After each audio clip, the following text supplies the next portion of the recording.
महर्षि शरभंग की कथा। भयंकर बलशाली विराध राक्षस का वध करने के पश्चात राम, सीता और लक्ष्मण महर्षि शरभंग के आश्रम में पहुंचे। महर्षि शरभंग अत्यंत वृद्ध थे। उनका शरीर जर्जर हो चुका था। ऐसा प्रतीत होता था कि उनका अंतकाल निकट है। सीता और लक्ष्मण सहित राम ने महर्षि के चरण स्पर्श किया और उन्हें अपना परिचय दिया। महर्षि शरभंग ने उनका सत्कार करते हुए कहा, हे राम, इस वन प्रांत में कभी कभी ही तुम जैसे अतिथि आते हैं। अपना शरीर त्याग करने के पहले मैं तुम्हारा दर्शन करना चाहता था, इसलिए तुम्हारी ही प्रतीक्षा में मैंने अब तक अपना शरीर नहीं त्यागा था। अब तुम्हारे दर्शन हो गए, इसलिए मैं इस नश्वर एवं जर्जर शरीर का परित्याग कर ब्रह्मलोक में जाऊंगा। मेरे शरीर त्याग करने के बाद तुम इस वन में निवास करने वाले महामुनि सुतीक्ष्ण के पास चले जाना, वे ही तुम्हारा कल्याण करेंगे। इतना कहकर महर्षि ने विधिवत अग्नि की स्थापना करके उसे प्रज्वलित किया और घी की आहुति देकर मंत्रोच्चार करते हुए स्वयं अपने शरीर को अग्नि को समर्पित करके ब्रह्मलोक को गमन किया। महामुनि शरभंग के ब्रह्मलोक गमन के पश्चात आश्रम की निकटवर्ती कुटियाओं में निवास करने वाले ऋषि मुनियों ने वहां आकर रामचंद्र से प्रार्थना की, हे राघव, क्षत्रिय नरेश होने के नाते हम लोगों की रक्षा करना आपका कर्तव्य है। जो हमारी रक्षा करता है उससे भी हमारी तपस्या के चौथाई भाग का फल प्राप्त होता है। किंतु दुख की बात यह है कि आप जैसे धर्मात्मा राजाओं के होते हुए भी राक्षसजन हमें अनाथों की तरह सताते हैं और हमारी हत्या तक कर देते हैं। इन राक्षसों ने पंपा नदी और मंदाकिनी नदियों के क्षेत्रों तथा चित्रकूट पर्वत में भयानक उपद्रव मचा रखा है। उनके उपद्रव के कारण तपस्वियों के लिए तपस्या करना ही नहीं, जीना भी दूभर हो गया है।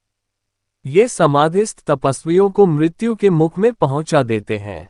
इसीलिए हम आपकी शरण में आए हैं। आप इस असह्य कष्ट और अपमान से हमारी रक्षा करें और हमें निर्भय होकर तप करने का अवसर दें। राम बोले, हे ऋषि मुनियों, आपके कष्टों के विषय में सुनकर मैं अत्यंत व्यथित हुआ हूँ।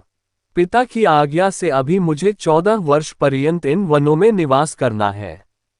आप लोगों के रक्षार्थ मैं इस अवधि में राक्षसों का चुन चुनकर नाश करना चाहता हूँ।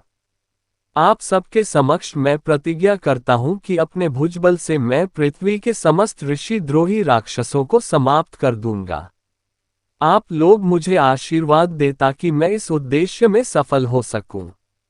इस प्रकार से उन्हें धैर्य बंधा और राक्षसों के विनाश की प्रतिज्ञा कर रामचंद्र, सीता और लक्ष्मण के साथ मुनि सुतीक्ष्ण के आश्रम में आए। उन्होंने अत्यंत वृद्ध महात्मा सुतीक्ष्ण के चरण स्पर्श किए और उन्हें अपना परिचय दिया। राम का परिचय पाकर महर्षि अत्यंत प्रसन्न हुए। उन्होंने तीनों को समुचित आसन दिया, उनका कुशलक्षेम पूछा तथा फल आदि से उनका सत्कार किया। वार्तालाप करते करते सूर्यास्त की बेला आ पहुंची, तब उन सबने एक साथ बैठकर संध्या उपासना की और रात्रि विश्राम भी उनके आश्रम में ही किया। प्रातःकाल राम बोले, हे मुनिव, हमारे हृदय में दंडक वन में निवास करने वाले ऋषि मुनियों के दर्शन करने की उत्कृष्ट अभिलाषा है। हमने सुना है कि यहाँ ऐसे अनेक ऋषि मुनि हैं जो सहस्त्रों वर्षों से केवल फलाहार करके तपस्या करते हुए सिद्धि को प्राप्त कर चुके हैं।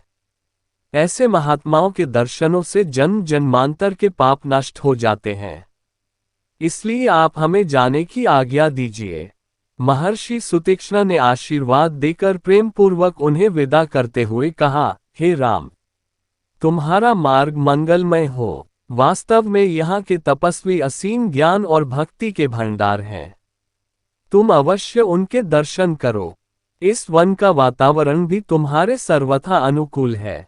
इसमें तुम लोग भ्रमण करके अपने वनवास काल को सार्थक करो। इसी भगवान की वीडियो देखने के लिए सब्सक्राइब करें चैनल को और बेल आइकॉन दबाएं।